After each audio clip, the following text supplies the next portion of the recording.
Hey folks, Mark Scroggins with Scroggins Law Group, back here to answer a bunch of Q&As that we get from a lot of people, aside from just in the reclamation transformation. So one thing, here comes the disclaimer. Anything that I answer in response to these questions does not create an attorney-client relationship between me and anybody out there, or SLG collectively, that's Scroggins Law Group, and anybody out there either. These are merely being answers to questions that are things you need to know before you go in and talk to a lawyer about whatever family law issue you have. Okay, so with that, let's get started on our questions today. Number one, what are the things not to overlook in a divorce settlement? So generally, the main thing is looking at every single thing you own needs to be addressed in a final divorce decree. That includes separate property. So it needs to reaffirm something as your separate property, and it needs to divide all community property.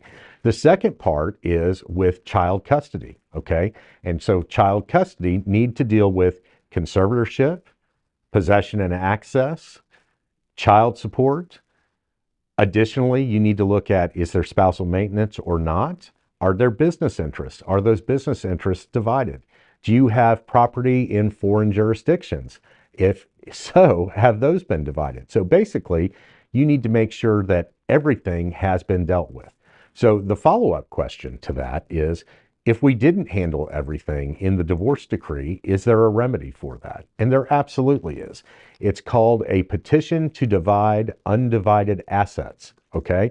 So if you didn't handle something, or if you didn't find out about something until later, can you divide it? Absolutely. Now, a lot of the time in a divorce decree, you have a provision to prevent fraud that says, if there is any undisclosed asset, so perhaps any undisclosed asset from your inventory and appraisement that was filed in the divorce proceeding, a lot of the time there's a provision that says it goes to the party not in possession of that asset. So what is the lesson to take away from this? If you're sitting on a bunch of gold bars, disclose that shit.